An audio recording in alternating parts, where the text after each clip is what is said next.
Europeans didn't live happily ever after the collapse of the Berlin Wall in 1989. The Soviet Union collapsed in 1991. The first efforts to reform the Soviet economy, or the post-Soviet economy, the so-called shock treatment of the 1990s, discredited capitalism in the eyes of many Russians. Boris Yeltsin's war in Chechnya discredited whatever claim to democratic legitimacy that he seemed to have. And after 1999, Vladimir Putin's government has shown that a post-Soviet Russia is still a Russia that has imperial ambitions. And it turns out, too, that people in the West may have been somewhat naive in their assumptions about why people in Eastern Europe or the Soviet Union didn't like the socialist regimes that they lived under.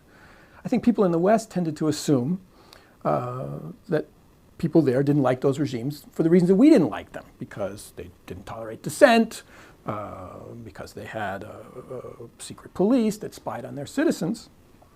But what we forget, in fact, is that people lived under these systems for 40 years, in some cases more. They grew up, they had careers, they had families, they lived and breathed and worked. They had rich lives under this system. And it was hard for them to give up the sense of attachment that they had to their ways of life. We assumed they would be attracted by the material wealth and prosperity of our economies. Many people in the East looked at that as a kind of tawdry consumerism, and they looked with real nostalgia, I think, in some places, at a past that had somehow escaped them. It also turned out that in certain parts of Eastern Europe, that many people didn't like the socialist regimes they lived under because it made them live next to neighbors that they didn't like. And the collapse of Yugoslavia in particular into civil war in the early 1990s and the reemergence of ethnic cleansing and concentration camps and murderous genocide shows that the stability that people in the West may have hoped for after the collapse of these regimes was an illusion. And furthermore, since the early 90s, throughout much of Europe, in the East but also in the West, there has been a noted resurgence in nationalist parties within the democratic systems of these countries. Why is it that nationalism, and in some places it's an extreme form of nationalism that is built upon a real hatred or intolerance of others, why should nationalism have undergone such a resurgence in Europe in the aftermath of the Soviet Union's fall?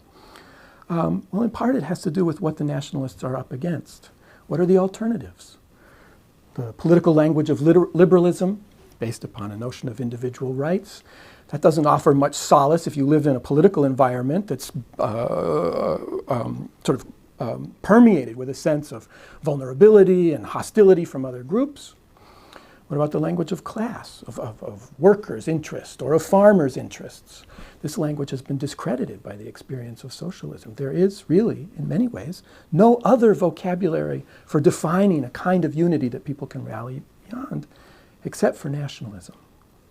And so, in the post-Soviet era, the challenge for those who want to defend the liberal democratic traditions, which seem to have been so important to the experience, certainly, of that region of the world that we call the West. It's not at all clear how that vocabulary will help us understand the threats that are present in Europe or in the rest of the world. Well, there are many examples of the ways in which nationalism emerged as the most potent force for mobilizing populations in the aftermath of the collapse of the Soviet Union.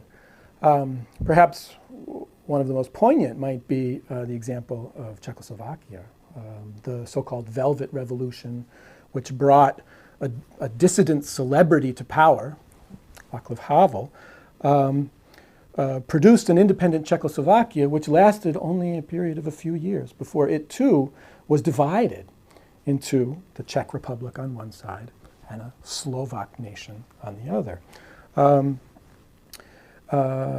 And we shouldn't assume that Western Europe is immune to the power of the nationalist message.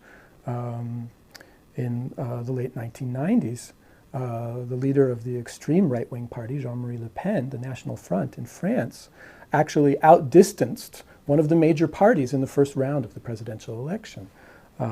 He didn't win, of course, but it showed the appeal of this nationalist message in other parts of Europe as well.